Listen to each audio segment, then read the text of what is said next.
Welcome to my daily vlog channel, and this is my top 10 wrestlers of all time. This is going to be solely based from the 90s because that's when I was really invested as a kid. I wanted to make sure that y'all understand that before y'all come at me and say, why isn't John Cena in it and all that? I went solely based off of who entertained me as a kid, who did I used to pretend to be, who would like get that pop as soon as they come out.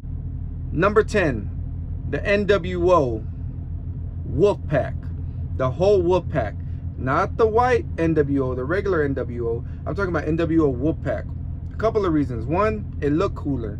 I used to have a shirt that had a Wolfpack on it, a big wolf, and it said NWO Wolfpack. And I mean, they had the best song. I don't know if y'all remember the song or not, but they had that rap song like "Don't turn your back on the Wolfpack. You might end up in a body bag." Number 9, DX, the Generation X. Why? Because it started a whole movement. You would just be in the hallways and tell everybody, suck it. Hey, Mike, suck it. I got 2 words for you. Suck it. Yeah. Oh, you didn't know? Yo ass better call somebody. At number 8, Sting. I know. He was kind of a boring wrestler, but I just liked his whole look, his whole, like, he looked like the Crow. I just liked his whole, like, mystique. All right, number 7, Rey Mysterio. Why Rey Mysterio? The high-flying action. I mean, he would entertain me as a kid. Every time he came out with his mask and he came out, I always knew I was going to be entertained because he's jumping rope to rope, backflips, spinning, all that, man. Number 6, the same reason as Rey Mysterio, the Hardy Boys. The Hardy Boys, you knew once they came out, you know, you would do the swanton. Was it swanton? Swanton. It's been a while, guys. I told you I didn't do no research. The swanton, and you would see Jeff Hardy. I would do that in school all the time, and you know he would do his move where he does a front flip. Don't at me, guys. Okay, like I said, I just made this video on the whim. Okay. I didn't look up moves. I forgot a lot of things. This was in the 90s. You know, this is 20 years later. Actually, it's 30 years later. Whoa. Mankind. Mankind deserves to be on anybody's top 10 just because of what he risked.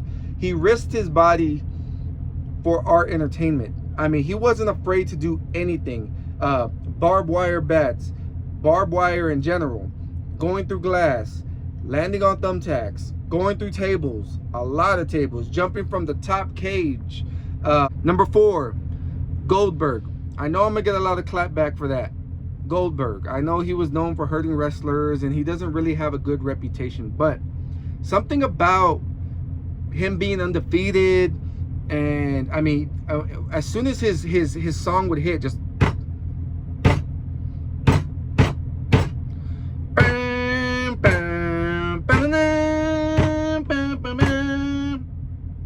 I mean, it was awesome. He would just stand there in the sparks, and then he would just inhale the smoke, and he's just there like, right? And you knew. And then you would see him like set up for the spear and the jackhammer. I mean, you knew it was over once he did that. All right, number 3 should go without saying, The Rock. So, The Rock was the most electrifying entertainer out there. Man, he could talk, right? I mean, I used to tell my friends, I'm gonna take that clipboard, shine it up real nicely, turn it sideways, and stick it straight up your candy. Do the people's eyebrow. I mean, talk about like he changed the, you know, he ran that generation pretty much. I mean, everybody would do the Rock, the People's Champ. They would do the People's Elbow, and these next 2 should go without saying as well. Wrestling would not be what it was without these 3. Like I said, I'm going based off the 90s. I'm not going to Andre the Giant and Macho Man, all that. I'm doing strictly the 90s, more or less the mid 90s to the 2000s. That's what I'm doing. So don't at me. Number 2, The Undertaker. I know on a lot of people's lists, he's probably number 1. The Undertaker, I mean, just as soon as you heard that bell, dong, you knew you were, he would just take off his hat. And number one, you already know who number one is. None other than dum dum dum dum dum dum. Dum dum dum dum dum dum dum dum dum dum dum. Stone Cold Steve Austin. That whole Stone Cold and McMahon era was brilliant. It was genius. You would go for Stone Cold because you wanted him to fight the power, especially like Shane McMahon, Shane O'Mac. What were they calling him, Pussycat or something like that? And he would just do the Shane. I mean, shout out to Shane and shout out to Vince too, man. You know, both of them put their bodies through some crazy stuff just for the company. Anyway, Stone Cold, man, you as soon as you heard the psh, the whole crowd would go wild. Everybody's flashing pictures, and he would just walk out. You know, like, I mean, I remember when he drove the of course the beer truck. I remember when he had Big Show bring down the Titantron. Like Big Show like pulled it down. I mean, Stone Cold made Vince McMahon's life hell.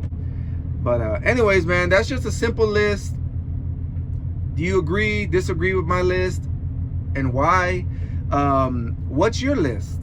But like I said, this is from the Attitude Era. This is from when it was WCW and WWF at the time, when they were going on at the same time. Of course, a little bit is after, but I tried to throw in a little bit of both companies. Bonus, I like the Ministry of Darkness. I like Gangrel. I used to like when the lights would turn off, they would turn back on, and he would give them a bloodbath. That whole story, that whole gimmick was awesome. With Viscera, I think it was Christian. It was Christian in there. Yeah, thank y'all for watching. This is my vlog, Marvin's World. Look, lift off, baby.